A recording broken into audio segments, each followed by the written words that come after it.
Bonsoir. Ce qu'il y a de bien quand on a touché le fond, c'est qu'on ne peut pas tomber plus bas. Il ne reste plus qu'à remonter. La paix et la stabilité au Cameroun sont profondément atteintes et selon l'invité de ce soir, la paix doit être pour tout Camerounais un impératif catégorique, un défi obsessionnel. On le sait tous, le Cameroun va vers un peu plus de 3 années de guerre dans les régions du nord-ouest et du sud-ouest, sans oublier les attaques de Boko Haram dans le nord du Cameroun. Résultat des courses, de nombreuses pertes en vie humaine, des dégâts matériels et infrastructurels énormes et par ricochet, une économie asphyxiée. 2020 est là et dans le rétroviseur, en dehors de ces guerres, on a la catastrophe de Ngouaché, les accidents de la circulation qui ont également coûté la vie à de nombreux Camerounais. Toujours sur la liste des faits marquants, difficile d'oublier la CAN Cameroun 2019, devenue Égypte 2019. L'incendie de la Sonara et dans divers marchés, notamment dans la ville de Douala. Évaluation des risques et autres responsabilités n'ont pas de secret pour notre invité, lui qui a passé plus d'une 40aine d'années dans le domaine. Ancien président de la Fédération des sociétés d'assurance de droit national africaine, en abrégé FANAF, fondateur de la citoyenne d'assurance, ancien directeur général de Saham Cameroun, actuel président du mouvement patronal ECAM, entendez Entreprises du Cameroun. Il est également le président du conseil d'administration de la Sound Media Corporation, qui est éditeur du quotidien Mutation. Et vraiment, la liste est loin d'être exhaustive. Proté Ayama est notre invité ce soir. Il est assis dans le fauteuil rouge. Bonsoir et meilleurs vœux pour l'année 2020. Bonsoir, madame. Et comme disent les Belges, je vous réciproque ces vœux-là. Merci. De paix déjà pour le pays et puis de santé, de succès personnel et puis pour vos proches. Et on espère une année qui aura moins de sinistres et autres catastrophes. Là, je m'adresse déjà à l'assureur. Les sinistres font partie du métier de l'assureur. Ce n'est pas ça, que les assureurs craignent. Disons que nous souhaitons une année paisible, une année normale, une année, en ce qui concerne le Cameroun, une année où nous allons enfin retrouver la paix perdue. Alors, on reste d'abord dans les assurances, puisque j'ai un assureur devant moi. J'aimerais que vous nous parliez un peu de la naissance de l'assurance au Cameroun, surtout que vous êtes l'un, sinon pionnier en la matière. On peut véritablement situer la naissance de l'assurance dans les années 1973, à la faveur d'une ordonnance qui a réorganisé un tout petit peu le secteur des assurances. Parce qu'avant cette date-là, il y avait une multitude de petites agences de compagnies étrangères qui fonctionnaient sur le marché. Il a fallu cette ordonnance-là pour voir un premier regroupement de compagnies d'assurance. C'est ainsi que sont nées la SOCAR, qui a été le regroupement de 4 compagnies françaises existantes. On peut donc situer véritablement à ce moment-là, à la naissance de l'assurance moderne au Cameroun. Bien avant ça, dans les années 63, avec l'institution de l'assurance automobile obligatoire, n'est-ce pas, de marché de l'assurance, puisqu'il fallait satisfaire à cette obligation d'assurance automobile. Mais qu'est-ce qui vous met sur le chemin de l'assurance, sachant que vous avez fait droit, par exemple? Est-ce que c'est les prétoires que vous n'aimiez pas ou alors les robes noires que vous n'aimiez pas? L'avantage du droit, c'est que ça mène à tout, à condition qu'on en sorte.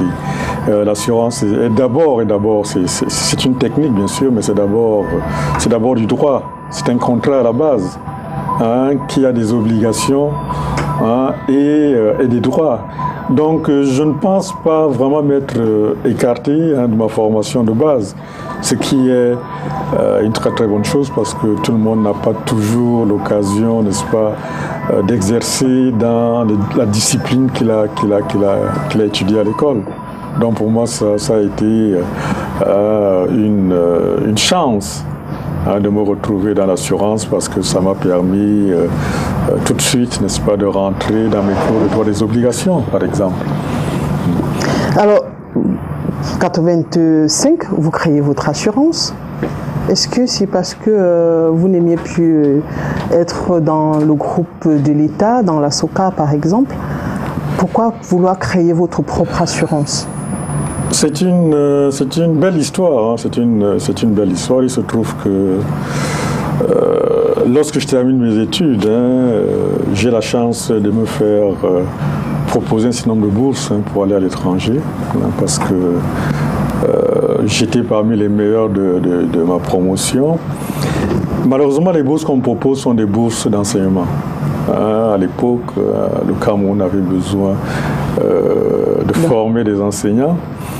Et systématiquement, les meilleurs, n'est-ce pas, de chaque promotion se voyaient proposer des bourses. Alors moi, j'avais déjà eu la chance, lors des stages de vacances, de découvrir l'assurance. Là encore, par le plus pur des hasards, je suis tombé sur un bottin et ne connaissant personne comme beaucoup de Camerounais, je me suis mis à feuilleter. Et puis, je suis tombé sur assurance, je ne savais pas ce que c'était. J'ai vu Chanas et Priva, j'ai vu un tel truc. Et puis, je me suis présenté à Chanas et Priva pour demander un stage. Et c'est comme ça qu'a commencé ma belle aventure avec l'assurance, parce que après ce stage-là, je n'ai plus jamais quitté l'assurance. Quand je suis reparti à l'université à Yaoundé, Chanas avait une agence à Yaoundé. Ils m'ont demandé, pendant mes heures de liberté, de pouvoir continuer là-bas. Et à l'époque, nous faisions en 4e année un mémoire de licence. J'ai choisi donc de faire un mémoire sur le droit des assurances au Cameroun. Premier ouvrage scientifique, tout à fait modestement, quand il dit scientifique, c'est le premier ouvrage, n'est-ce pas, en la matière. Et lorsque donc je termine, je me vois proposer un certain nombre d'emplois auprès des compagnies qui exerçaient à l'époque, et dont la SOCAR. Et j'ai choisi la SOCAR parce que la SOCAR venait d'être créée. C'était une initiative publique et nationale. Je me rends d'ailleurs compte que mon patriotisme est assez ancien. Et malgré les propositions meilleures sur le plan peut-être des gains sur le plan financier des autres, j'ai préféré aller à la SOCAR, ce qui m'a permis de participer véritablement à cette œuvre fondatrice qu'a été la SOCAR, avec les premiers dirigeants camerounais, avec vraiment la première entreprise nationale d'assurance. J'y suis resté 5 ans alors que j'étais parti à la SOCAR pour 3 mois, en le temps d'un stage de vacances. Alors, vous restez, 85, vous décidez de créer votre propre assurance, la CNA, Compagnie nationale d'assurance. En 2001, la Citoyenne, qui sera absorbée par Colina en 2005, qui sera également absorbée par Saham en 2010. Qu'est-ce qui peut expliquer cela? On n'est même pas arrivé au bout de la chaîne, parce que Saham aussi a été absorbé par un groupe sud-africain qui s'appelle Sanlam. Bon, il n'y a pas de très grosse différence, il y a juste une lettre qui change entre les deux, c'est pour ça qu'on n'a peut-être pas vu également ce passage. Dans la trajectoire, vous avez oublié Soraraf, qui était un cabinet de courtage français du groupe CFAO, où j'ai été également dirigeant pendant 5 ans. Parce que j'ai passé 5 ans à la SOCAR, et à un moment donné, j'estimais que j'avais atteint le plafond, parce que au-dessus de moi, il y avait un directeur général adjoint qui était camerounais. À l'époque, la SOCAR avait signé un contrat d'assistance technique avec le groupe des mutuelles du Mans, qui offrait donc tout l'encadrement supérieur. Il y avait juste un directeur général adjoint qui était camerounais, qui était fonctionnaire. Et moi, j'ai eu la chance de faire partie des premiers 4 Camerounais aux côtés des expatriés qui avaient été là pour lancer. Donc, au bout de 5 ans, j'ai eu l'impression que j'avais fait un peu le tour des choses et que j'avais besoin de voir autre chose. Il se trouve donc qu'on m'a proposé de reprendre un cabinet de courtage. En fait, c'était un agent général du groupe de ce qui est devenu aujourd'hui Alliance qui m'a proposé de remplacer un expatrié. Contre toute attente, malgré, j'allais dire, les menaces entre guillemets de mon employeur qui était quand même l'État, j'ai décidé de partir. Ça a été une expérience très intéressante. C'était très très intéressant puisque j'étais à la tête d'une structure et donc j'ai beaucoup appris. J'ai beaucoup appris et c'est là où il y a eu ce déclic. Vous savez que le métier du courtier, l'intermédiaire, c'est véritablement de placer les assurances, de placer des risques. Alors que lorsque j'étais à la SOCAR, du fait de ma formation, je travaillais au département sinistres et contentieux. Donc je réglais les sinistres et puis je suivais le contentieux de la compagnie. Et au niveau du courtage, très très rapidement, je me suis rendu compte des limites. Les limites, c'était quoi? Le courtier propose, c'est un intermédiaire qui propose des risques à un assureur et puis propose des contrats à des assurés. Je me suis très très rapidement confronté au fait que c'était très rigide. Il y avait des contrats qui pour l'essentiel étaient faits en France. Il fallait les proposer tels quels au Camerounais. Et lorsque vous proposiez un risque que les Français, je veux dire notre assistant technique ne connaissait pas ou ne voulait pas, il ne cotait pas. Donc tout de suite, j'ai été très très frustré du fait que on ne pouvait pas véritablement proposer des risques qui soient les risques qui intéressent les Camerounais. C'est donc comme ça que petit à petit, j'ai eu l'idée de créer une compagnie d'assurance, c'est-à-dire d'être offreur de prestations, parce que dans l'assurance, c'est les compagnies qui prennent les risques, ce n'est pas les intermédiaires. Donc c'est comme ça que j'ai basculé. Ça n'a pas été facile parce que nous sommes en 85, vous le dites. On ne veut pas accepter, on ne veut pas imaginer qu'un Camerounais, n'est-ce pas, puisse, dans un secteur qui était un secteur aussi fermé, c'est-à-dire la finance, et plus particulièrement l'assurance, on ne pouvait pas accepter qu'un Camerounais puisse s'y aventurer. D'ailleurs, c'est dans la même période que également le même mouvement se fait au niveau de la banque. Vous verrez que Afriland, qui au départ s'appelait CCEI, c'est également à ce moment-là que ce même mouvement-là commence à prendre naissance. Donc une certaine volonté de Camerounais de vouloir aller à l'assaut d'un certain nombre de métiers qui étaient, entre guillemets, réservés. C'est donc comme ça que l'aventure commence, dans un scepticisme général, à commencer par les pouvoirs publics. J'ai mis pratiquement 2 ans à avoir un agrément. Parce que ils ne comprenaient pas, ils n'acceptaient pas. Mais cette série d'absorption, là, on a l'impression que ça ne marche pas. Pourquoi aujourd'hui c'est Citoyenne, demain ça s'appelle Colina, demain... Alors, d'abord, CNA. Pourquoi est-ce qu'on a pris l'appellation CNA? C'était un pied de nez dans un environnement où il n'y avait que des compagnies étrangères. D'accord. Donc, lorsque j'ai créé la toute première compagnie d'assurance à intérêt nationaux, vraiment, il fallait, même symboliquement, du fait de la symbolique, qu'on dise que c'était quelque chose qui appartenait aux nationaux. Et d'ailleurs, une petite anecdote, je suis retoqué une première fois par le ministère des Finances au moment de l'examen de mon dossier. Ils m'ont dit que je ne pouvais pas utiliser la terminologie de national. Je ne pouvais pas me faire appeler compagnie nationale. On a eu de longs débats, c'est le dictionnaire qui nous a départagé parce que dans leur acception, national signifiait État. Que ça appartenait à l'État. Non, on a été voir le dictionnaire et on a vu que national signifie relatif aux nationaux. Et donc c'est comme ça que je les ai convaincus qu'on pouvait appeler une compagnie nationale. Et puis après, c'est l'une de mes principales satisfactions. Au bout d'un certain temps, il y a eu d'autres Camerounais qui ont suivi, n'est-ce pas, ce sillon que j'avais commencé à creuser et qui ont créé des compagnies qui pouvaient elles aussi revendiquer leur nationalité. Et donc j'ai estimé que je ne devais plus continuer à appeler ma société compagnie nationale. C'est comme ça donc que j'ai changé de nom pour devenir la citoyenne. Et ça correspondait également à une autre étape et je voulais donner une nouvelle impulsion. Ça s'est passé, comme vous l'avez rappelé, près de 5 ans après.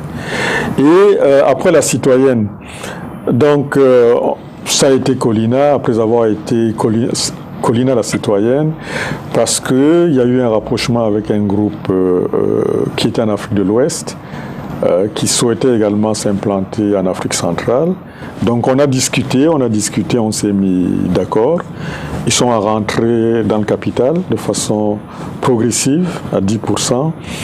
Au bout de 5 ans, comme cela avait été prévu dans nos accords, ils sont devenus majoritaires à 51%. Donc on a basculé à Colina. Colina qui était plus connu, qui était plus important en termes de chiffre d'affaires, en termes de renommée. Donc on est devenu Colina. Et quelques années plus loin, ce qui m'est arrivé leur est également arrivé. Les Marocains, qui sont assez agressifs sur le plan financier au Cameroun, ont racheté tout le groupe pour devenir le premier groupe d'assurance d'Afrique noire francophone et du Moyen-Orient. Et quelques années également plus loin, les Sud-Africains qui souhaitaient prendre pied dans l'assurance africaine. Ils sont déjà leaders sur le plan africain.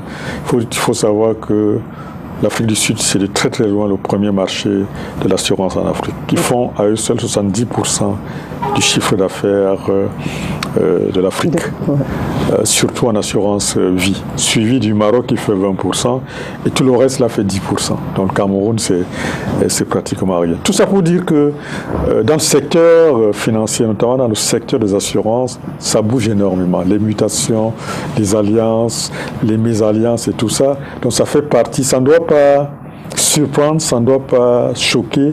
Ce n'est pas le signe... On a l'impression que c'est un échec. Non, bien au contraire, bien au contraire. Quand on vient vous chercher, c'est que on pense que vous êtes bien.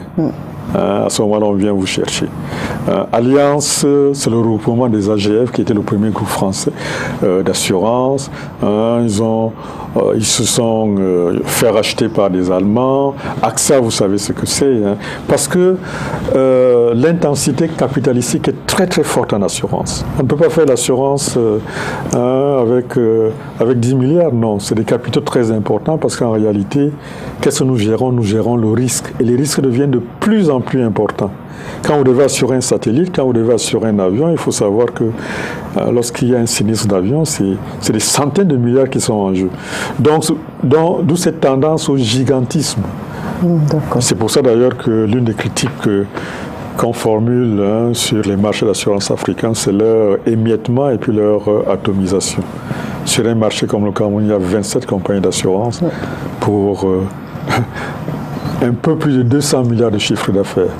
Ça dit que c'est le chiffre d'affaires d'une seule compagnie marocaine d'assurance.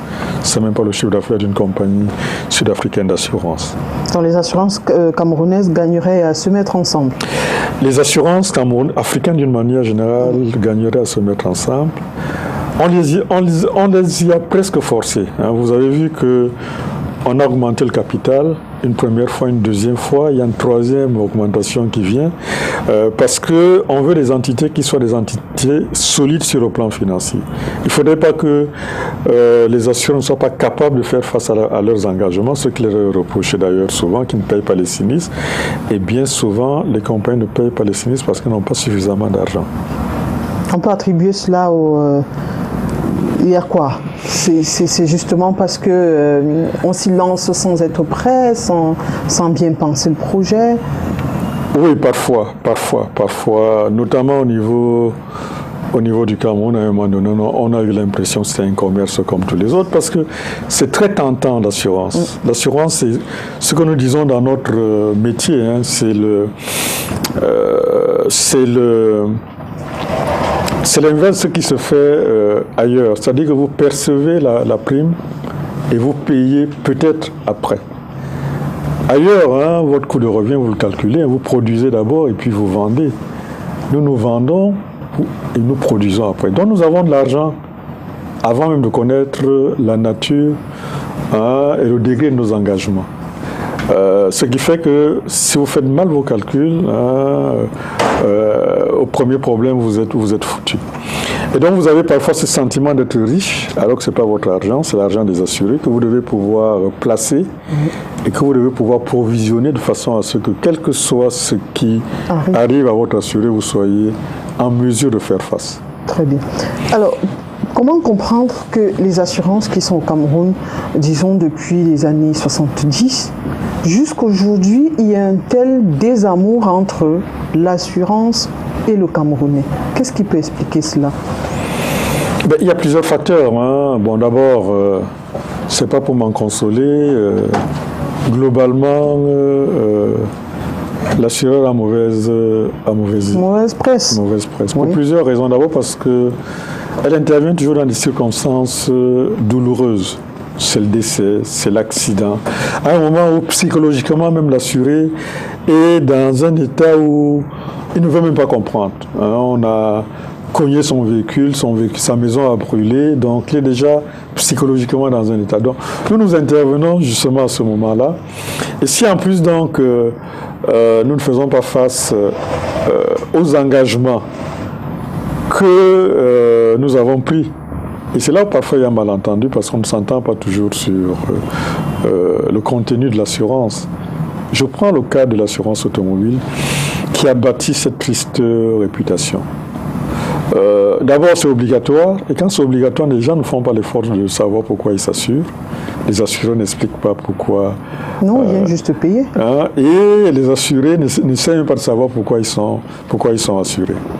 Alors, c'est pour ne pas avoir de tracasseries. Alors, lorsqu'il y a un sinistre qui vient déclarer chez l'assureur leur dit que mais vous n'êtes pas assuré pour ça. Ils disent ah bon, comment? Ah, moi j'ai payé. Non, vous avez une assurance de responsabilité civile que nous appelons vulgairement assurance routière. Cela signifie que votre assureur doit payer les dommages que vous occasionnez aux autres. D'accord. Pas les dommages que vous occasionnez. Pour que votre assureur puisse vous payer vos propres dommages, il faut que vous ayez une assurance pour cela, qu'on appelle assurance dommage ou vulgairement tout risque.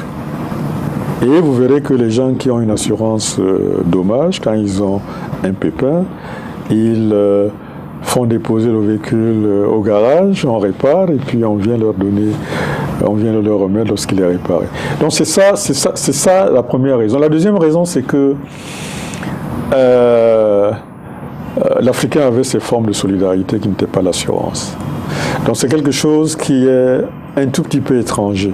Bien que ce soit proche des formes de solidarité africaine, c'est quand même assez étranger. Donc, on ne sait pas suffisamment approprier le principe même et le concept de l'assurance. D'où ces malentendus qui font que quelqu'un qui s'assure, au bout d'un an, il n'a pas eu d'accident, il estime qu'on lui a... On devrait lui donner quelque chose. Voilà. Bon, une contrepartie. Mais ce n'est pas ça l'assurance. L'assurance, c'est une mutualité. C'est-à-dire que vous cotisez pour l'ensemble de la mutualité. Vous ne faites pas d'accident. Il faut bouffer. Mais non, ce n'est pas une tantine. Vous ne faites pas d'accident, mais il y a quelqu'un d'autre qui fait l'accident. Et c'est votre argent qui permet de le payer. De façon que le jour où vous aussi vous aurez un accident, vous puissiez être indemnisé. Le rapport, c'est parfois de 1 à 10 000. C'est-à-dire que vous payez 1 000 francs de prime, mais vous attendez à avoir une réparation qui peut dépasser le million, ou même des dizaines de millions. C'est bien parce qu'il y a une communauté de gens qui cotisent pour qu'en cas de pépin, vous puissiez être indemnisé. Et ça, c'est fait de façon quand même également scientifique, mathématique, parce qu'on travaille avec des statisticiens, avec des actuaires qui calculent le risque. C'est-à-dire que si on dit que le taux de prime en incendie est de 0,1 pour 1000, c'est-à-dire qu'on considère que dans une communauté de données sur 1000 maisons, il y aura 0,1 maison qui va brûler. Et c'est donc comme ça que la prime se calcule. Donc c'est pas le hasard, c'est quelque chose qui est très scientifique. Et c'est pour ça qu'il faut faire attention avec les soi-disant assureurs qui fixent la prime n'importe comment. Parce que le jour où le sinistre survient, ils ne seront pas capables d'y faire face. Mais quelque part, quand même, on peut dire qu'il y a tromperie. Parce que si moi je viens payer mon assurance automobile, on ne m'explique pas ce que je paye, c'est un problème. Ça veut dire que quelque part, les assurances ne fonctionnent pas convenablement. Oui, je serais tenté de vous donner raison parce que, compte tenu du niveau général de la population, on peut effectivement convenir que le langage des assureurs, qui est d'ailleurs très, très abstrait, n'est pas accessible à tout le monde et les assureurs ne font pas toujours l'effort d'expliquer. Surtout lorsque ils passent par des intermédiaires ou bien des personnes qui sont des commerciaux dont le principal objectif est de vendre et d'obtenir une commission. Mais ça ne dédouane pas l'assuré de son devoir, de son obligation de lire. C'est un contrat, je dis qu'à la base c'est un contrat. C'est comme tout contrat, c'est vrai que c'est un contrat d'adhésion, c'est-à-dire que vous ne pouvez pas faire grand-chose. Mais un contrat, si vous le signez sans regarder, sans lire, ne vous plaignez pas, n'est-ce pas, après d'avoir été floué. Parce que comme on dit... nul n'est censé ignorer la loi. Non seulement nul n'est censé ignorer la loi, mais personne ne peut se prévaloir de sa propre turpitude. Effectivement. Alors, dans le même sens, j'aimerais quand même qu'on s'arrête sur les cas d'incendie, par exemple, à la Sonara, la catastrophe de Ngouaché. Dans ce cas-là, qu'est-ce qui est fait? Qu'est-ce que l'assureur devrait faire? Et qu'est-ce que l'assuré, lui aussi, devrait faire dans ce type de situation? Bon, c'est deux cas très différents. Ngouaché, c'est une catastrophe naturelle. Oui. En principe, tout ce qui est catastrophe naturelle n'est pas assurable par les assureurs privés. Parce que les risques à caractère catastrophique, cataclysmique ne sont pas maîtrisables par les assureurs. Mais il y a l'assurance des catastrophes en France, par exemple, dans les grands pays, où c'est une forme de contribution de tout le monde au cas où il y a une catastrophe naturelle. Parce que le principe de l'assurance, c'est l'accident. Et l'accident étant défini comme étant quelque chose d'extérieur, quelque chose d'imprévisible, quelque chose d'inattendu. Bon, les catastrophes naturelles, de par leur ampleur, ne peuvent pas rentrer dans cette classification. Et il y a donc, dans d'autres pays, on a imaginé des formes de protection contre ce genre de catastrophes, dont la gestion est gérée par les compagnies d'assurance, mais avec une très très grande participation de l'État, parce que l'État participe. C'est ainsi que lorsqu'il y a des cyclones ou alors des tornades, on le voit souvent à la télé, les assureurs interviennent tout de suite pour indemniser. Le cas de la Sonara est différent, hein. C'est un risque, un risque important, c'est un risque industriel qui obéit de façon très classique, n'est-ce pas, au principe de l'assurance. Il se trouve que, de par l'importance de ce risque-là en général, plusieurs assureurs se mettent ensemble en coassurance pour gérer ce genre de risque qui est par ailleurs lui-même réassuré. Pour le cas de la Sonara, vous avez vu que il n'y a pas eu beaucoup de transparence dans ce dossier. On ne sait pas exactement, parce qu'à un moment donné, on a dit que la Sonara n'avait pas payé la prime. Et donc, l'assureur ne voulait pas indemniser.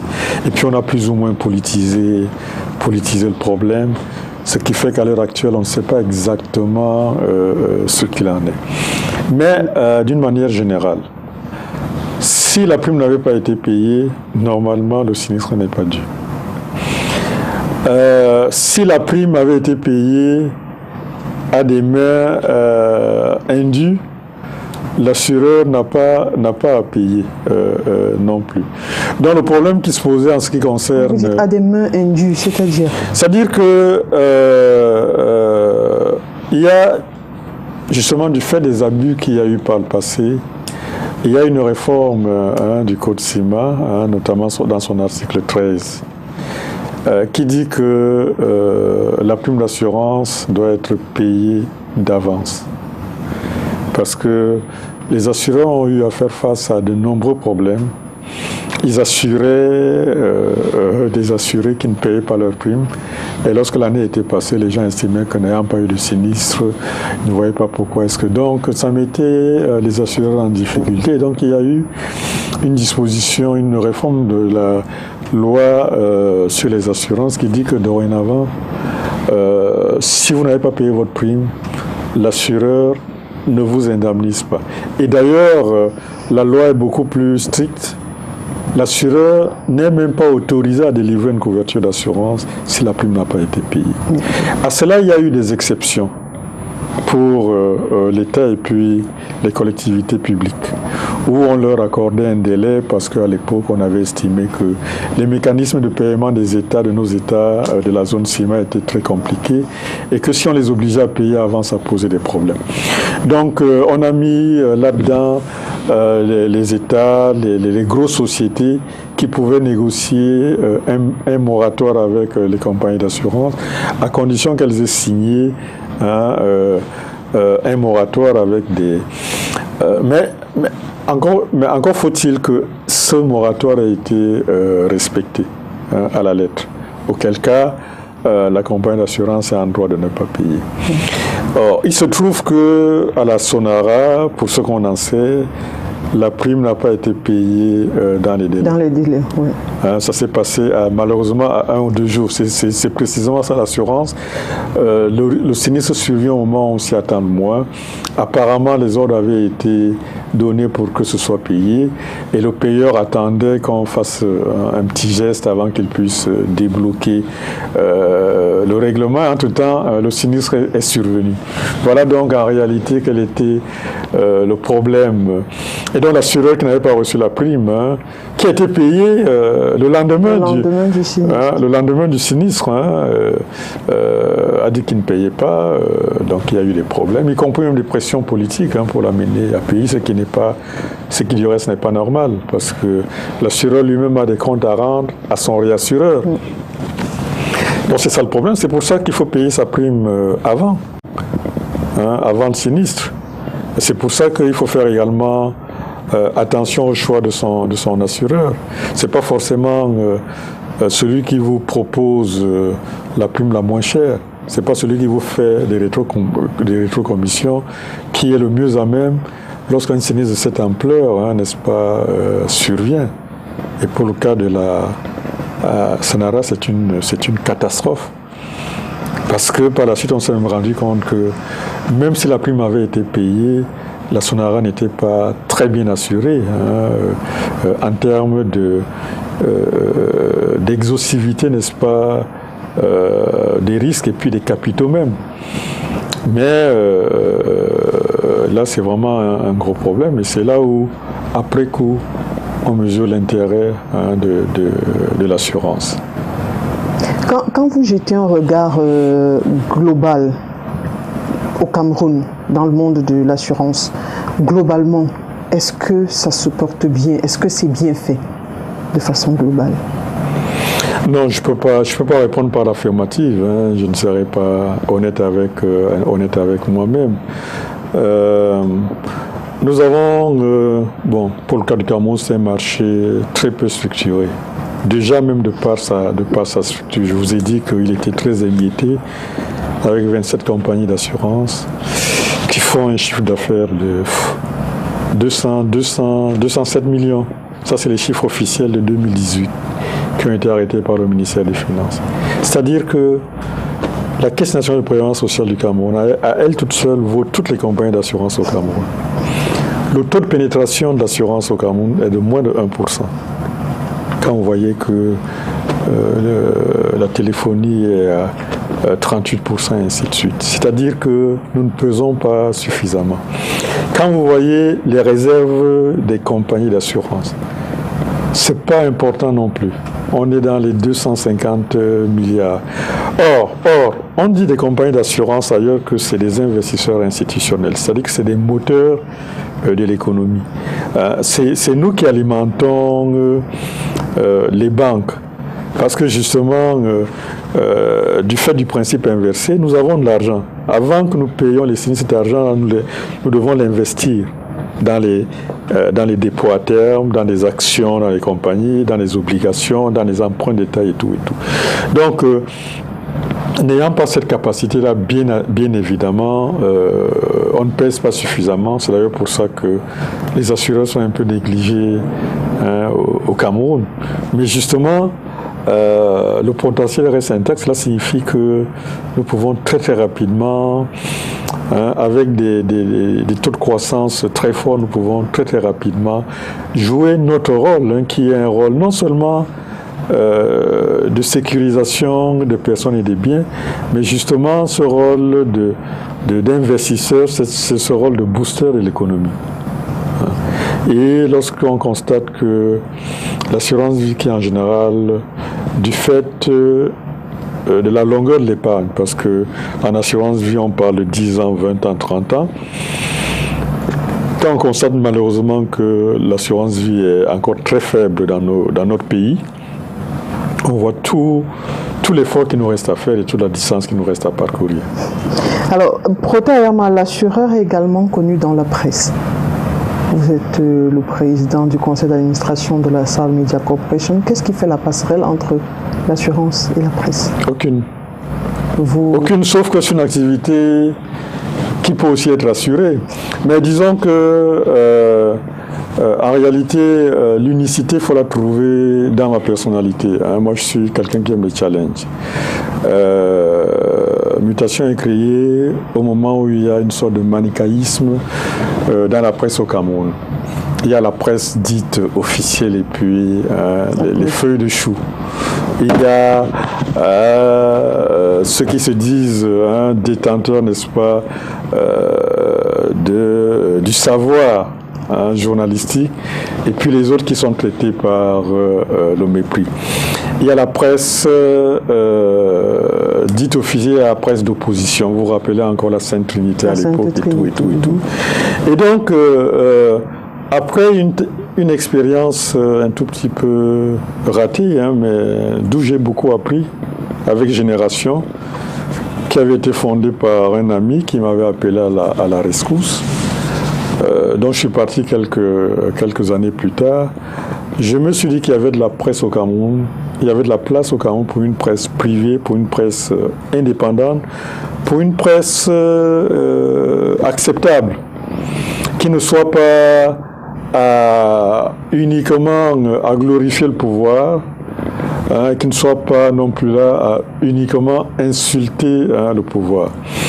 Donc c'est comme ça que Mutation est née, sur un défi, sur un challenge, et je suis heureux de constater plus de 20 ans après que malgré les difficultés, on est resté tout à fait debout. Vous êtes debout. Alors, puisque Mutation est debout, comment est-ce que Mutation fait face, je ne dirais pas au problème de la presse aujourd'hui, comment il fait face aux réseaux sociaux? Aujourd'hui, avec son smartphone, tout le monde est caméraman, tout le monde écrit quelque chose et la population a tendance à plus aimer cela que le métier proprement dit. Comment Mutation fait pour vous savez, vous connaissez mieux que moi l'histoire de la presse. Elle a survécu à plusieurs crises. On l'a toujours donnée définitivement morte, avec toutes les évolutions.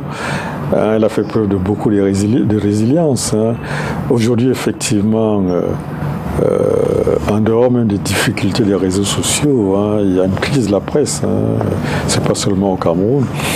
Vous qui êtes au fait de l'actualité, vous voyez comment ça se passe ailleurs, des titres qui disparaissent, qui se font racheter, ainsi de suite, ainsi de suite.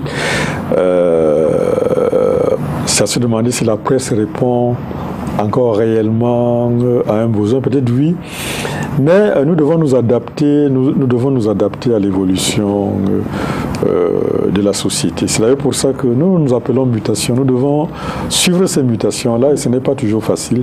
Et là, effectivement, nous faisons face aux réseaux sociaux qui ont, par rapport à nous, l'instantanéité, la gratuité, la viralité, C'est-à-dire que en un instant, tout le monde est au courant. Nous devons nous réinventer. Par rapport à cela, peut-être que nous devons peut-être faire beaucoup plus d'analyse, beaucoup plus de réflexion en profondeur. Mais bref, nous n'avons pas d'autre choix que d'essayer de nous adapter et puis d'essayer également de nous arrimer à cette modernité. Nous avons fait, en tout cas au niveau de mutation, une grosse réflexion pour ce passage de la presse papier à la presse numérique. C'est pas évident non plus parce que d'un autre côté, vous avez les habitudes. Nos lecteurs n'aiment pas lire sur ceux qui achètent. Ceux qui vont sur les tablettes, là, en réalité, c'est des gens qui n'achètent pas le journal. Mais les gens qui achètent, puisque on a proposé des abonnements numériques pour la plupart, ils n'ont pas accepté. Parce qu'ils veulent avoir leur papier, ils veulent l'archiver eux-mêmes, ils veulent revenir un tout petit peu là-dessus, c'est un tout petit peu très compliqué. Nous devons donc à la fois essayer de nous ajuster, nous adapter aux évolutions, notamment en ce qui concerne la digitalisation, mais continuer à tenir compte de ceux qui continuent encore à nous faire vivre en payant la presse, en payant le numéro. Ils veulent l'avoir, c'est ça le problème. Et dites-vous bien que si on avait pu le faire, ça nous aurait énormément aidé parce que l'un des plus gros postes de dépenses de la presse écrite, c'est l'imprimerie, c'est le papier.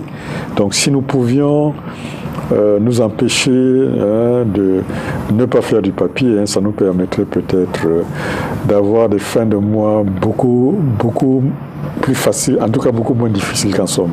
Puisqu'on parle de fin de mois, on constate aussi que la presse fait face à ces difficultés pécuniaires-là, c'est-à-dire les arriérés de salaire, des salaires même déjà qui ne passent pas. Comment Mutation fait, lui, face à cette situation? Et vous, patron de presse, pas que Mutation, qu'est-ce que vous pensez pour résoudre ce problème-là? Écoutez, ce n'est pas un problème qui peut être résolu par une seule personne. Vous savez, moi je pense que la presse, déjà de par son rôle institutionnel, moi j'ai appris que la presse avait deux rôles, l'information et puis le divertissement. Bon, le divertissement c'est surtout les aspects magazines, mais si on s'arrête à l'aspect information, j'estime que la presse a un rôle social, d'information, de sensibilisation, un rôle d'éducation. Et en tant que tel, la presse doit être supportée par l'État. Je ne vois pas pourquoi est-ce qu'on finance les partis politiques et qu'on ne finance pas la presse. Lorsque je regarde un tout petit peu le rôle des uns et des autres au cours de ces dernières années, moi je suis en mesure de dire que la presse a joué un rôle beaucoup plus important, que ce soit au niveau même de l'émergence d'une démocratie, au niveau même de la transparence d'un certain nombre de choses que les partis politiques. Alors, lorsque vous voyez ce qui est donné aux partis politiques, ce qui est donné aux syndicats, ce qui est donné, regardez un peu la liste des organes ou bien des institutions qui bénéficient des subventions de l'État. Vous allez être surpris de ne pas retrouver la presse. Et quand on consent à donner quelque chose à la presse, c'est des miettes. C'est pour ça que Mutation n'a jamais accepté ce qu'ils appellent l'aide publique à la presse, parce que j'estime que c'est une injure. Et donc, l'État doit pouvoir justement financer la presse dans son rôle social. Et les lecteurs également doivent pouvoir, s'ils veulent avoir une presse indépendante, une presse qui a les moyens de faire des investigations, d'aller jusqu'au fond des choses, les lecteurs doivent accepter de payer le prix. Ce qui n'est pas toujours le cas. Aujourd'hui, avec les réseaux sociaux, vous sortez votre numéro le lendemain, vous le retrouvez sur les réseaux sociaux intégralement. Et ces journalistes-là, comment ils sont payés? Personne ne se pose la question.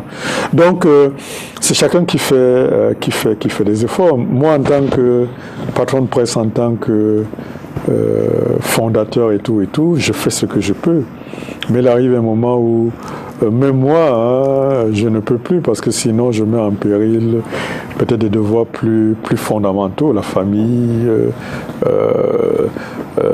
les entreprises et tout. Donc je crois qu'il y a un effort collectif à faire si nous voulons sauver la presse. Et nous devons sauver la presse parce que moi j'estime que la presse est importante. Imaginez-vous un monde ou un pays sans presse. Vous ne seriez pas au courant de tout ce qui se passe. C'est pour ça que je pense qu'il faut trouver une solution. Et je trouve également qu'il y a une discrimination inadmissible. Vous voyez, la CRTV bénéficie d'une redevance. Qu'est-ce qui justifie cette redevance-là? Pourquoi est-ce que les autres télés n'en bénéficient pas? Est-ce qu'on a mesuré l'impact des uns et des autres? Est-ce qu'on peut me certifier, me convaincre aujourd'hui que le travail que la CRTV fait est beaucoup plus important que celui des autres? Pourquoi est-ce que les autres n'en profitent pas? Pourquoi est-ce que Cameroun Tribune est subventionné? Pourquoi Mutation ne le serait pas? Moi, je suis en mesure de démontrer que Mutation est plus utile que Cameroun Tribune. Donc, mais pour autant, on ne m'a pas obligé à créer Mutation, donc je dois moi également accepter ma part de responsabilité. Et c'est tout le travail pédagogique que j'ai eu à faire avec mes collaborateurs journalistes. Vous savez, pendant très très longtemps, ça commence à baisser aujourd'hui. Oui, on disait... je ne paye pas les salaires, ainsi de suite. Moi, je leur ai toujours dit, les chiffres sont là, vous pouvez voir ce que j'ai mis dans la presse. Si je l'avais mis dans d'autres affaires, je serais peut-être très très riche. Je n'ai jamais pris un seul franc dans la presse. La presse a même failli couler mes autres affaires parce qu'à un moment donné, on a estimé que j'étais opposant, que j'étais trop critique et que, par exemple, par rapport à l'assurance, à un moment donné, les sociétés d'État avaient été interdites de souscrire les assurances auprès de ma compagnie. Donc, je n'ai eu que des problèmes et des difficultés par rapport à la presse. J'ai même eu des amis qui m'ont dit pourquoi est-ce que tu peux t'entêter à aller te créer des difficultés comme ça, laisse tomber ces trucs. D'autant plus que moi, je n'interviens jamais, tous mes collaborateurs pourront vous le dire, mais on est persuadé que chaque fois qu'un journaliste écrit quelque chose, c'est sous ma dictée. Alors que je découvre la presse, comme tout le monde, le matin. Sauf depuis 1 ou 2 ans, où j'ai demandé que la une me soit, n'est-ce pas, envoyée lorsque le bouclage est terminé. Je préfère intervenir après. Pour leur dire que je ne suis pas d'accord avec vous sur tel ou tel machin, tout et tout. Mais moi, je ne suis pas journaliste et je ne peux donc pas donner des leçons aux journalistes. Et donc, ils ont fini par comprendre qu'ils ne sont pas fonctionnaires. Ils doivent tout le temps réfléchir à comment faire pour se faire payer. Donc, être sérieux dans le travail, produire des articles de qualité qui font que les gens vont aimer le journal, ils vont l'acheter, d'autant plus que c'est eux qui gèrent. Moi, je ne regarde pas ce qu'ils font, sauf lorsqu'ils viennent me voir parce qu'ils ne peuvent pas payer l'imprimeur. Donc, c'est un tout petit peu ça. Ça m'a beaucoup aidé le fait que beaucoup de personnes qui ont été avec nous sont allées créer leur propre journal. Beaucoup sont revenus me voir pour me dire qu'ils comprenaient enfin ce que je leur expliquais à l'époque. Parce qu'il y en a un qui m'a dit « moi, mon rôle, c'est d'écrire des articles, à la fin du mois, je veux mon salaire. » Non, c'est pas comme ça. C'est pas ça l'entreprise privée. C'est pas seulement faire son travail. Il faut être sûr que c'est bien fait. Il faut être sûr que le client est satisfait. Il faut être sûr que le client, n'est-ce pas, a payé avant de pouvoir revendiquer. Mais il faut aussi être payé pour être motivé, pour faire un bon travail. Oui, bien sûr. Mais vous pensez que là-bas, Amselam fait comment? Vous pensez qu'elle fait comment? Vous pensez que le menuisier, il fait comment? C'est cette mentalité d'assister qui fait qu'on a des problèmes. Et c'est ça qui est en train de changer. Vous voyez des docteurs qui vont grever parce qu'on ne les a pas recrutés. Ils devraient être capables, qui d'écrire des livres, je sais pas. Moi, je suis pas dans cette logique-là. Je suis dans une logique où vous vous prenez en charge, vous allez à l'école, vous avez un savoir, vous avez une expertise, et vous devez essayer, n'est-ce pas, de faire des choses. Dans tous les domaines. Justement, je parlais du journaliste qui fait bien son travail. Oui. Quand on fait bien un travail, on a droit à son salaire. Oui, et qui doit payer? Le patron. C'est qui le patron? C'est vous le patron. Non, c'est pas moi le patron. Le patron, c'est le journal. Mais il a fait non, son le journal, travail. c'est le journal qui est notre patron à nous tous. C'est pas moi, c'est le journal qui est le patron. Vous êtes d'accord avec moi? Oui, mais il a déjà fait son travail. C'est quoi son travail? Il a bien fait son papier, par exemple. Oui. Il sait que ce papier sera vendeur. Il sait. Et si le papier n'est pas vendu? Il sera vendu. Il sera vendu. Bon, Alors, ceci dit, vous avez quelque part raison. Mais il faut pas s'arrêter là. Il faut pas s'arrêter là. C'est comme ça que moi j'entrevois l'entreprise. Il n'y a pas d'un côté les patrons, de l'autre côté les employés. On est dans un navire, on fait tout pour que ça marche. Et quand ça marche, à ce moment-là, on peut se mettre autour de la table pour se repartir. On n'a jamais partagé la pauvreté. Il faut d'abord produire. Il faut produire et après seulement partager le bénéfice. Donc vous ne pouvez pas dire que moi je ne produis pas, j'attends tout simplement la fin du mois et puis demander un salaire.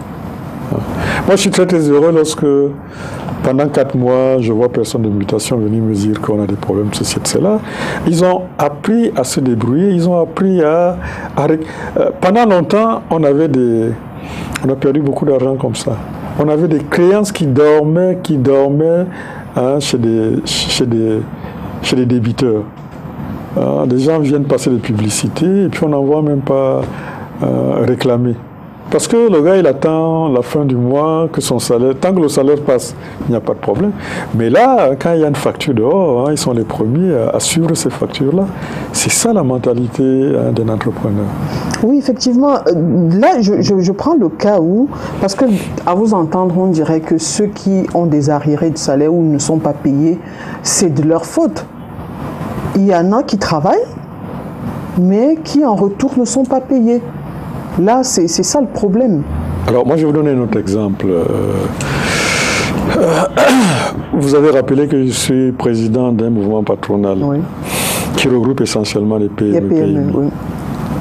Vous connaissez le problème des PME. Vous savez que plus de la moitié disparaissent au bout de 3 ans. Et vous savez pourquoi elles disparaissent? Elles disparaissent parce qu'elles ne sont pas payées. Voilà des gens qui ont fait leur travail. Leur travail, oui. Ils ont livré le travail. Ils ne sont pas payés. L'État ne les paye pas. Les grosses entreprises ne les payent pas. Entre-temps, ils se sont endettés soit auprès des banques, ou plus grave, auprès des tontines. Parfois en mettant en gage leur maison. Donc vous voyez ce que c'est. Vous ne pouvez pas me dire que ces personnes n'ont pas travaillé. Donc c'est le système qui n'est pas bon. Moi je plaide depuis longtemps qu'on légifère sur les délais de paiement.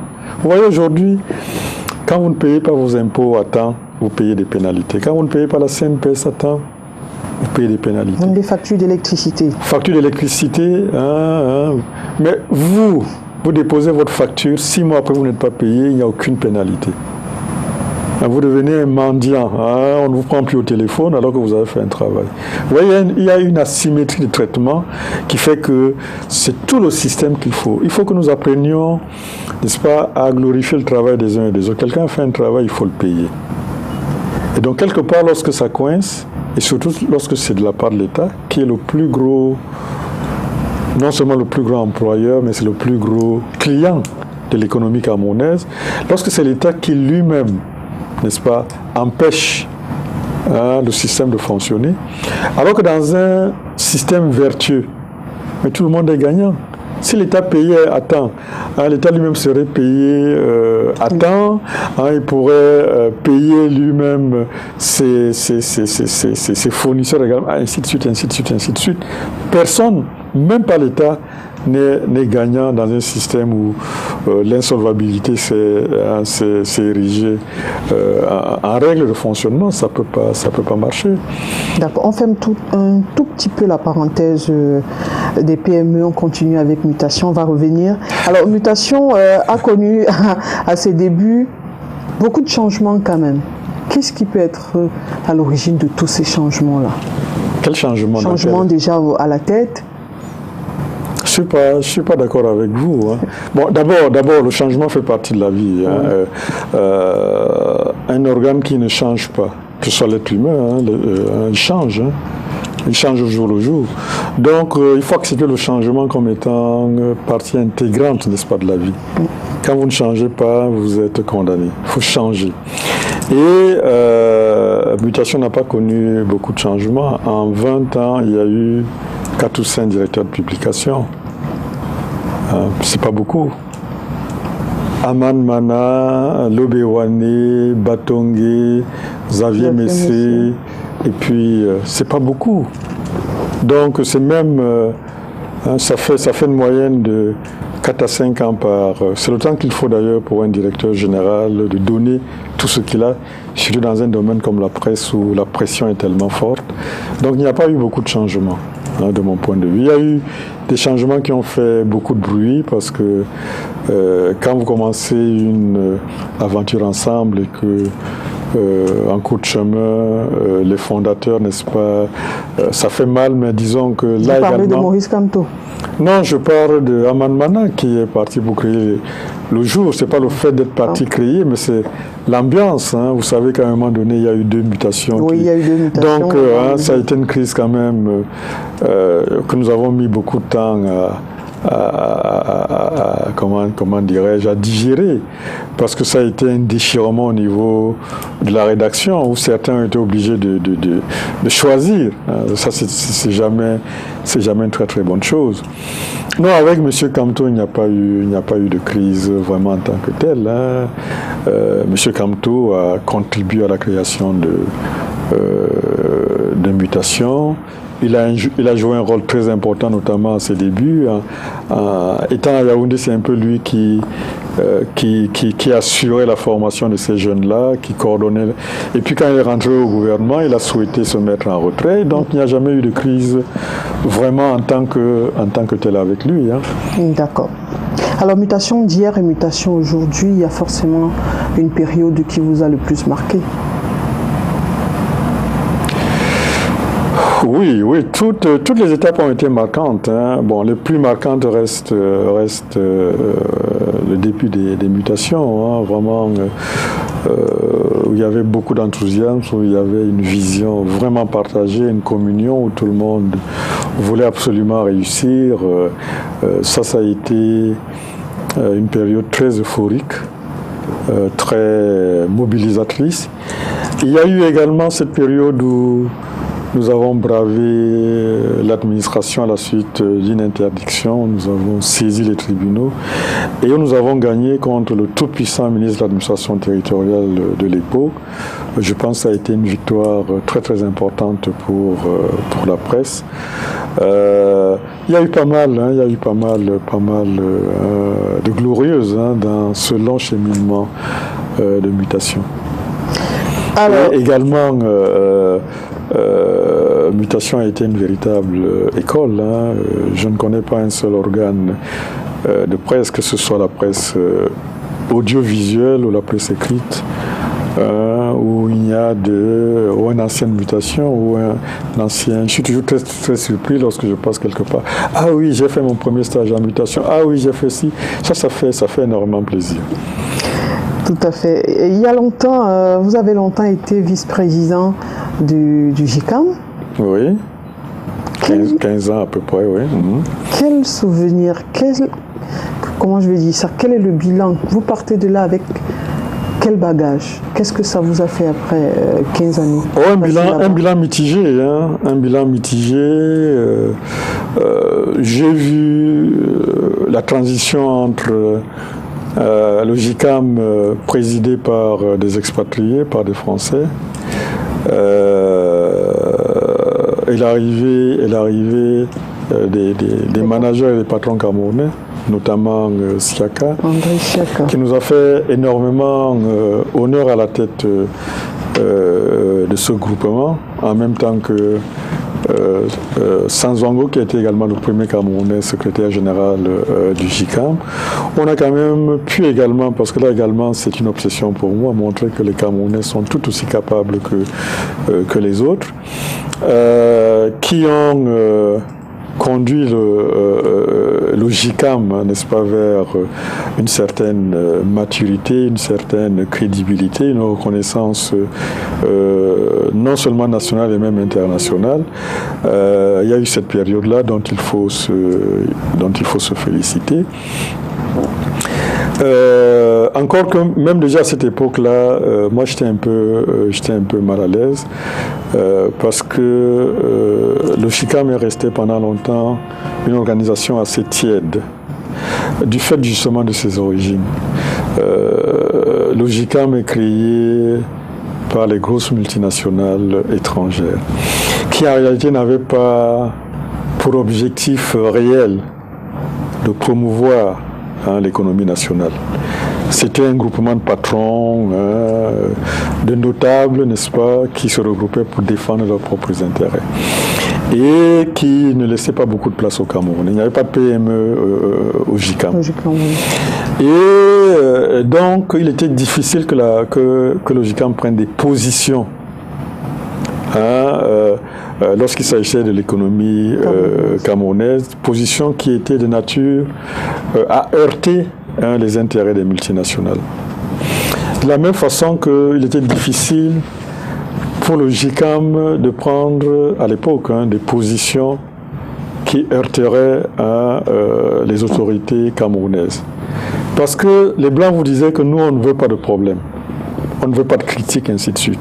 Donc, le JICAM, pendant longtemps, est resté dans ce nini où, bon, on ronronnait, on n'entendait pas vraiment parler du JICAM. L'État se méfiait parce qu'il disait qu'on ne peut pas véritablement parler de l'économie nationale avec des étrangers, ainsi de suite, ainsi de suite, ainsi de suite. Ce qui n'est plus le cas aujourd'hui. Le JICAM a beaucoup changé. Vous les entendez donner de la voix sur des problèmes de l'économie camerounaise. Parfois même sur des problèmes dont on dit qu'ils ne les concernent pas, comme j'ai entendu des critiques sur les débats qu'ils ont organisés sur la dévaluation du franc CFA et tout et tout. C'est véritablement le rôle d'un groupement patronal. Qui a à cœur l'économie de son pays. Parce que vous ne verrez dans aucun patronat au monde un étranger être à la tête du patronat. Ce n'est pas un Américain qui est à la tête du MEDEF, par exemple. Donc, c'est pour ça que je parlais d'un bilan mitigé. Et j'en suis parti avec quelques-uns à la suite d'une crise de gouvernance, tout simplement. Et ce qui est intéressant aujourd'hui, c'est que ceux qui sont partis avec moi sont revenus à la tête du JICAM. Donc, ce qui veut bien dire que ce n'était pas en tant que tel un problème de personne, mais un problème d'ambiance et puis un problème d'environnement. Et aujourd'hui, nous, ECAM, on a un partenariat avec le JICAM pour justement essayer d'adresser ensemble nos problèmes, parce que les problèmes de l'économie camerounaise sont les mêmes.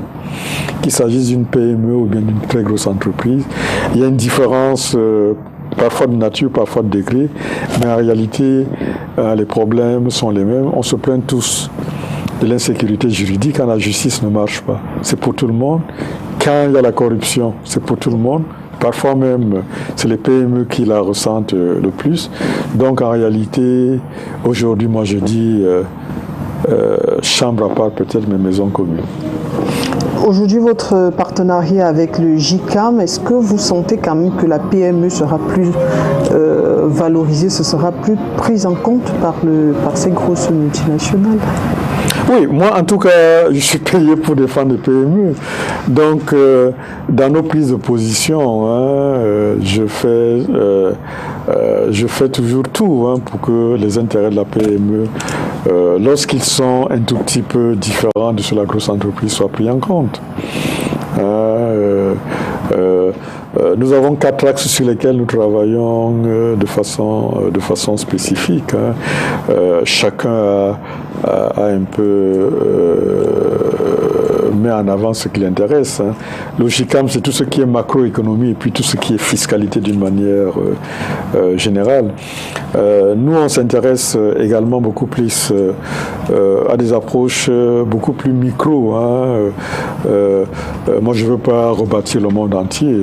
Les problèmes de fiscalité, c'est très, très important. Mais moi, je suis plus sensible aux problèmes d'accès au marché des petites et moyennes entreprises, aux problèmes d'accès au financement, que les grosses entreprises n'ont pas parce qu'elles ont plus accès aux banques que nous.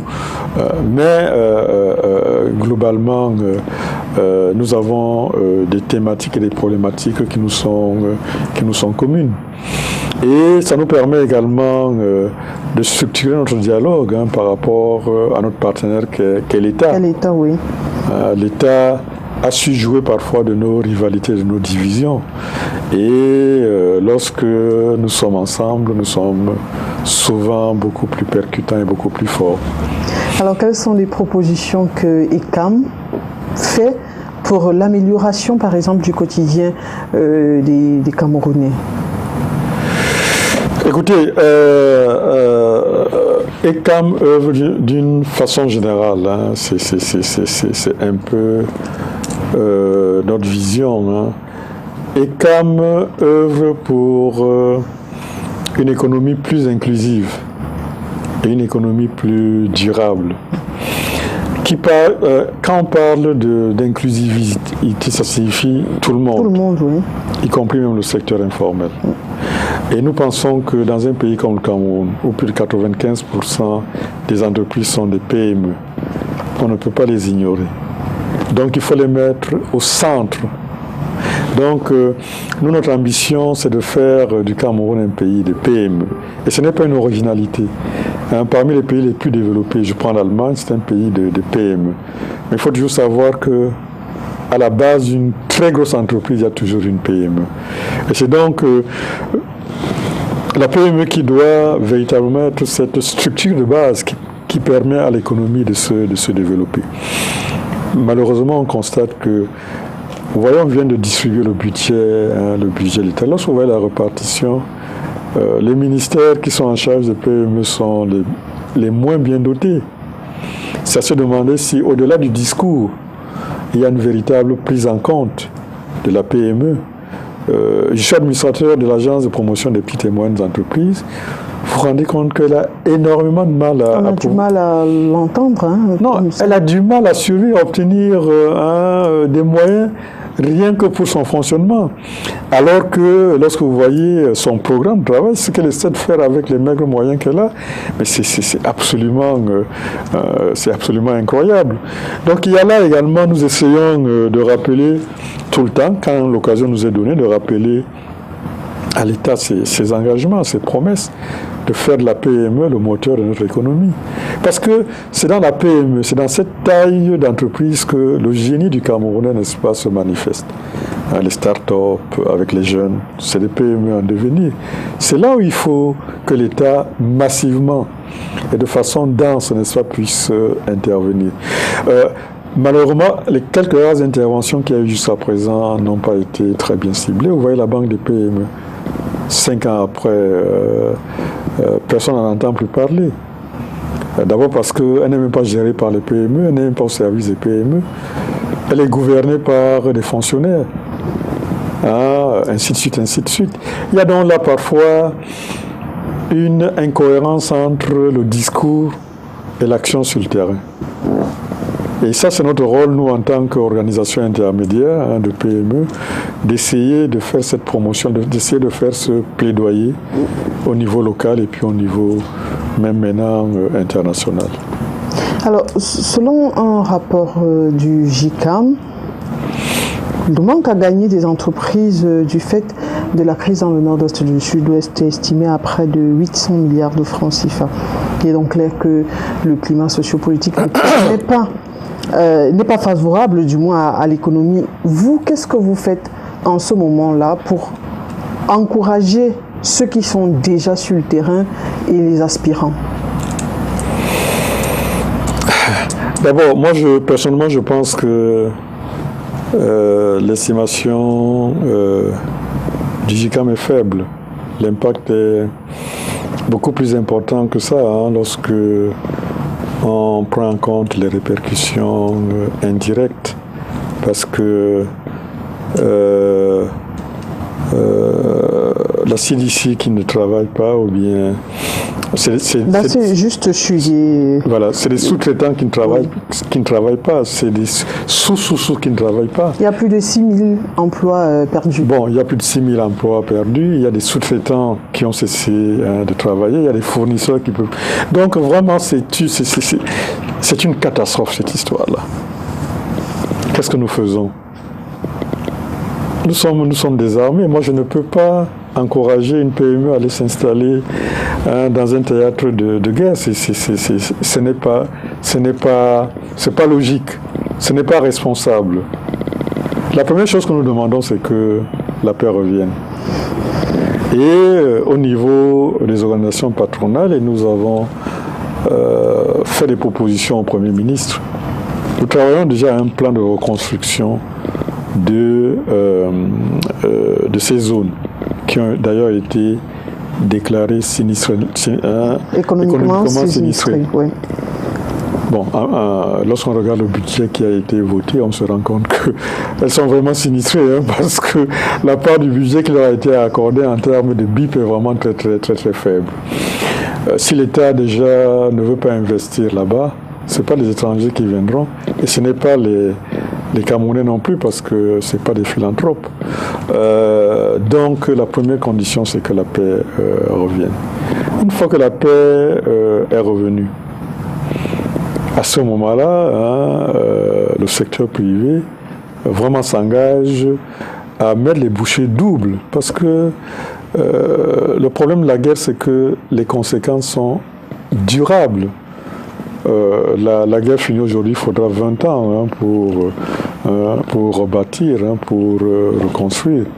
La chance peut-être, c'est qu'on ne va pas reconstruire sur les ruines, on va peut-être faire beaucoup mieux que ce qui se faisait avant. Donc, nous sommes désarmés par rapport à cette crise. Donc la parole est véritablement aux politiques.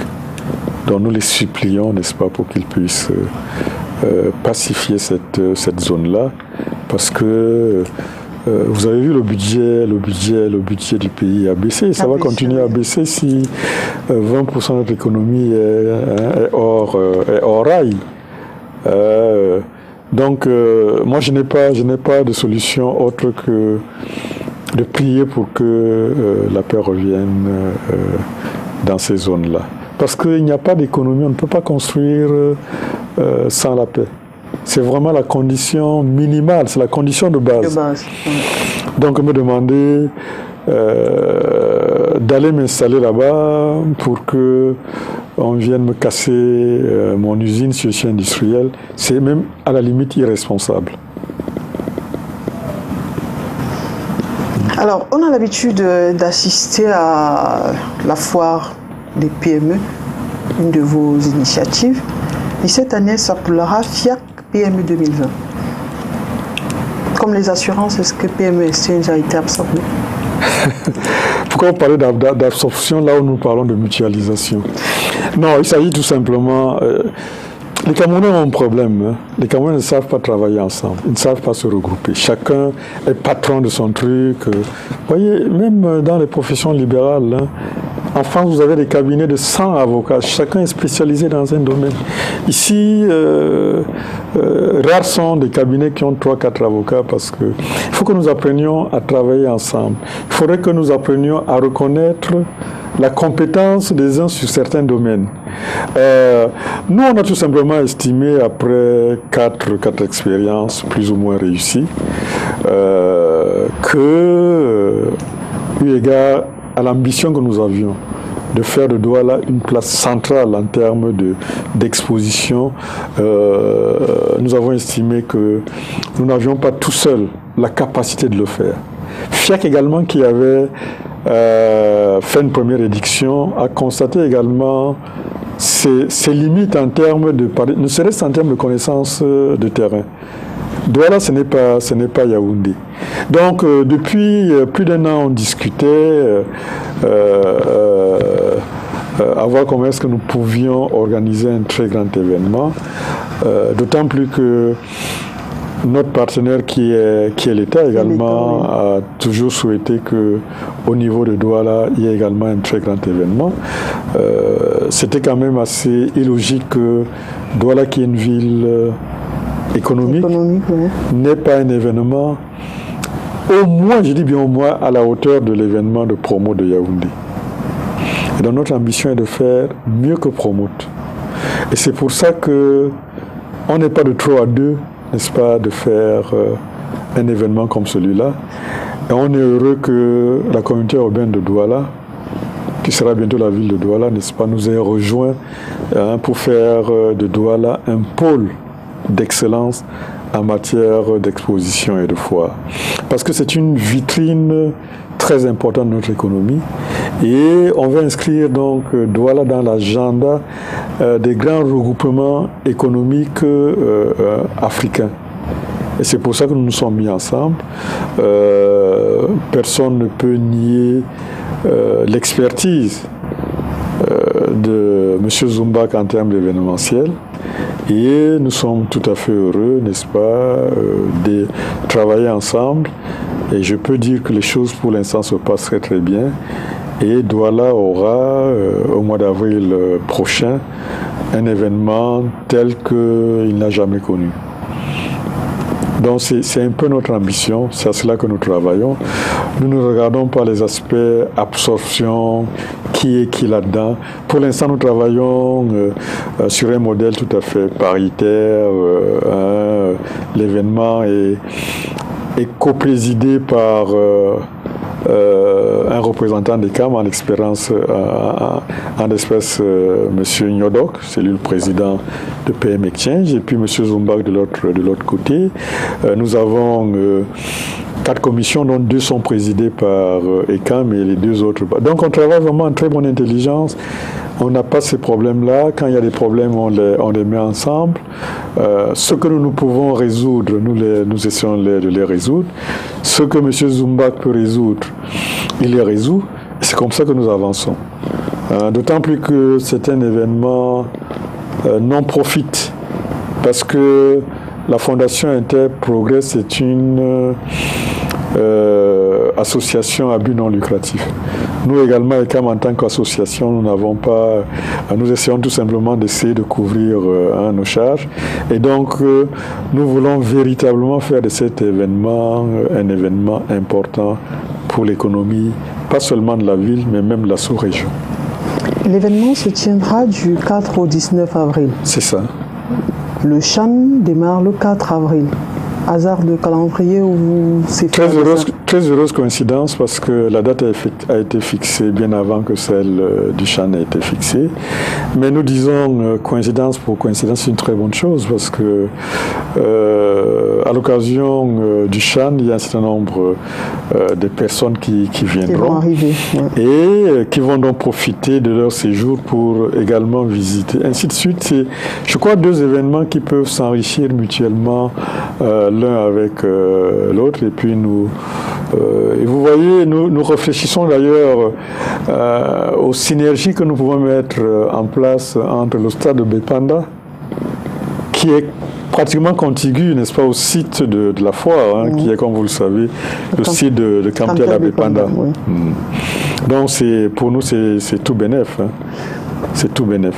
Alors le CHAN, c'est comme un test préparatoire pour la CAN, une CAN qui heureusement est acquise. C'est une bonne nouvelle. Oui, le CHAN, c'est un galop d'essai, hein, comme on disait à l'époque. Hein. Ça nous permettra d'améliorer, n'est-ce pas, ce qui n'aura pas marché. Et je crois que c'est effectivement une bonne nouvelle parce que nous n'étions pas rassurés de... la CAN nous a fait beaucoup perdre. Hein, justement, nous espérons l'impact nous espérons récupérer du retrait de la CAN sur les PME, par exemple. Vous savez, beaucoup de personnes, beaucoup de PME ont misé sur la CAN. Vous savez, un événement comme celui-là qui est connu 4 à 5 ans à l'avance, les entreprises également le préparent 4 à 5 ans à l'avance. Cela signifie quoi? Cela signifie que vous avez vu, si je prends le secteur hôtelier, vous avez vu beaucoup de personnes qui se sont engagées dans... voilà. Ils ont construit. Ils ont construit, ils ont rénové, ils ont équipé, ils se sont endettés auprès des banques avec des échéances. Vous savez que les banquiers, ce n'est pas des philanthropes. Les banquiers se sont rabattus à bras raccourcis sur eux. Hein. On a même demandé, hein, nous les organisations patronales, nous avons demandé que l'État puisse intercéder par un mécanisme pour essayer de différer le remboursement de ces crédits-là. Mais les petits artisans qui sont allés en Chine acheter des petits bibelots, des petits trucs pour la CAN, pour l'essentiel, ils ont perdu.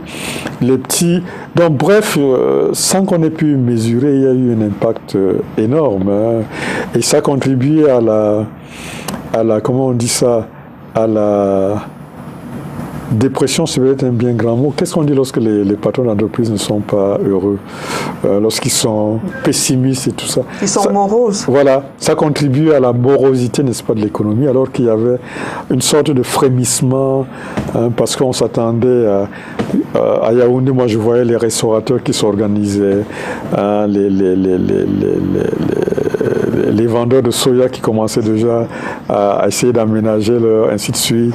Nous, on avait proposé, dans le cadre du comité, que même les femmes puissent s'organiser à vendre. Donc vraiment, c'était une économie, parce que il y a toujours une économie qui s'organise autour de grands événements comme cela. C'est pour ça que dans les grands pays, à la suite d'un événement comme celui-là, les gens sont capables de vous dire que tel événement a rapporté tant au pays.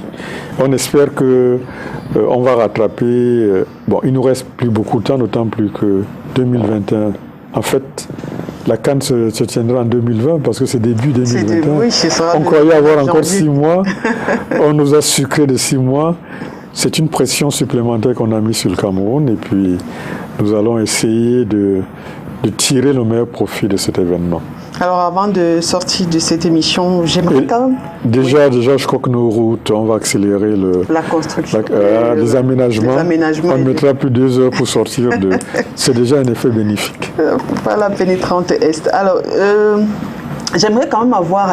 nous sommes à la moitié du mois de janvier, au début de l'année 2020. Quels sont les faits qui vous ont marqué depuis le début déjà de cette année?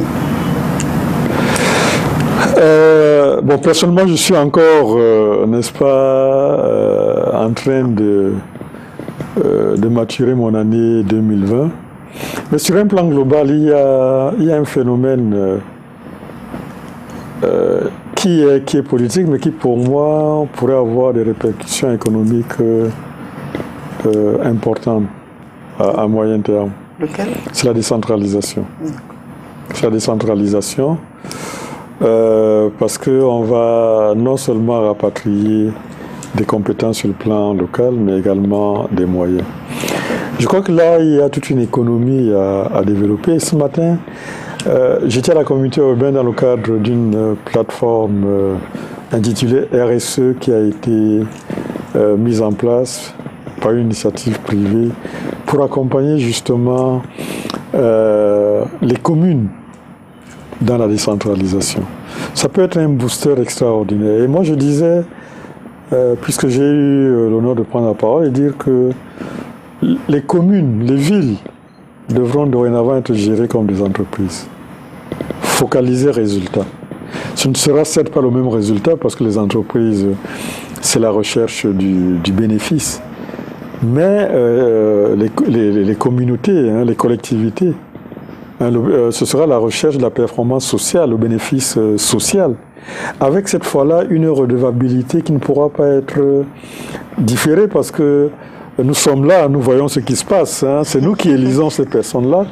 Et je pense que ça aura un impact sur l'économie locale et ça peut engendrer un certain nombre de comportements vertueux au niveau même des grandes entreprises également qui également par le hasard également des conjonctures. Vous savez qu'aujourd'hui on parle beaucoup de la responsabilité sociétale des entreprises. Il y a là quelque chose qui, je crois, est en train de germer, qui peut être quelque chose de très, très, très intéressant. En tout cas, nous, en tant que PME, nous sommes assez proches des préoccupations des communes, parce que ça peut être un terreau très, très fertile pour les start-up dans tous les domaines et pour les PME. Et je crois que ça peut être quelque chose de très, très, très intéressant. Bon, pour le reste, les budgets se mettent en place. On espère que les choses vont aller beaucoup mieux que par le passé et que les PME notamment seront payées, qu'elles aient un peu d'oxygène pour pouvoir investir dans leurs affaires. Alors, les élections de février 2020 ne vous intéressent pas ? Écoutez, je suis citoyen, je ne peux qu'être intéressé par les élections, d'autant plus que ce sont des élections locales. Moi, je me sens très interpellé par les élections. Alors, il y a un appel au boycott. Qu'est-ce que vous en dites ? Oh, ben rien du tout. Je dis tout simplement que voter, c'est un droit. Et quand on parle de droit, ça signifie qu'on peut y renoncer. Mais c'est une renonciation qui est personnelle et puis qui est individuelle. Moi, en ce qui me concerne, je vais aller voter parce que je voudrais choisir. Moi, je suis le doigt à la première, je voudrais choisir celui qui va, n'est-ce pas, gérer mon espace et à qui je peux demander des comptes. Et d'ailleurs, je crois qu'il faut qu'on sorte de cette dictature des partis. Il faut qu'on passe, n'est-ce pas, à comment est-ce que je peux dire ça ? Il faut qu'on sorte de la gouvernance de parti pour aller dans une gouvernance des citoyens. Parce que moi je trouve que nous sommes pris en otage par les partis. Et comme par hasard, ils sont toujours d'accord sur l'essentiel, quand il s'agit de leurs propres intérêts. Tous les partis sont d'accord. Vous voyez à l'Assemblée, quand il s'agit de voter comment est-ce que je veux dire, les salaires ou bien les trucs, les députés, tous, de l'opposition, de machin, ils sont tous d'accord. Et moi je dis, le jour où on va démocratiser véritablement la vie politique dans ce pays, qu'on va permettre aux citoyens de se présenter, il n'y aura plus ces histoires-là. Parce que nous, citoyens, ça ne nous intéresse pas que ce soit le MRC ou le RDPC. On veut des villes qui soient propres, qui soient bien gérées et tout et tout. Moi, je suis prêt à voter pour quelqu'un que je connais, dont je connais la droiture et les compétences en matière de gestion, qu'un parti. Donc, il faudrait... Là, vous voulez que les candidatures indépendantes soient un peu plus... parce qu'elles existent. Non, elles n'existent pas. Elles existent. Non, parce que vous êtes obligé... Non, vous êtes obligé de passer par un parti. Ouais. Vous êtes obligé d'obtenir, je ne sais pas... 300 signatures et vous savez que c'est impossible. Vous avez vu en Côte d'Ivoire, lorsqu'on a permis des candidatures indépendantes, que ce soit aux législatives, que ce soit aux municipales, on a vu, n'est-ce pas, des indépendants mettre en difficulté le parti au pouvoir. Je crois que ce serait une façon de donner un peu plus de souffle, n'est-ce pas, à notre démocratie. On est emprisonné là par les partis. Ils commencent à nous, passez-moi l'expression, ils commencent à nous emmerder. Les histoires de boycott, les histoires de marche. Mais la vie n'est pas que ça. Mais vous n'êtes pas d'accord avec les arguments qu'ils avancent? Il y a la crise dans le nord-ouest et le sud-ouest et certains estiment que le code électoral, il devrait être retouché. Alors le fait de ne pas aller aux élections va changer quoi? C'est ça qui va terminer la crise? Non, moi je pense que... moi je ne fais pas de politique, c'est bien pour ça, parce que c'est trop compliqué pour moi. Moi je dis tout simplement que... moi je ne sais qu'une chose, moi je suis dans une dynamique d'entreprise. Je ne connais qu'une seule chose, c'est le résultat. Je ne sais plus quel dirigeant chinois disait, peu importe que le chat soit gris ou noir, à condition qu'il attrape des souris. La souris, c'est tout. SDF et tout ça, à la limite, moi, ça ne m'intéresse pas. Ce qui m'intéresse, c'est que mon pays soit bien géré, que ma ville soit bien gérée, que mon arrondissement soit bien géré. C'est tout. Alors, les partis, qu'est-ce qu'ils ont contribué à nous apporter en dehors du désordre? Pas grand-chose. Pas grand-chose. Tout à l'heure, je disais que la paix, ça, pour moi, fait plus que les partis politiques en matière de démocratie, en matière de dénonciation, n'est-ce pas, des dérives. Je ne suis pas un anarchiste, mais je dis les partis, d'accord, mais quand même, il ne faut pas qu'ils aillent trop loin. Il faut qu'ils laissent aux citoyens un peu plus de liberté. On ne devrait pas nous obliger à choisir un parti absolument. On ne doit pas nous encarter. Et d'ailleurs, moi, je n'ai jamais vu les statistiques d'un parti politique, même pas le RDPC. Je ne sais pas combien ils sont, combien de militants ils sont. Or, nous sommes 25 millions de Camerounais. Je ne suis pas sûr qu'il y ait 1 million de militants du RDPC. Comment voulez-vous donc que 1 million puisse, de façon durable, de façon continuelle, n'est-ce pas, nous imposer?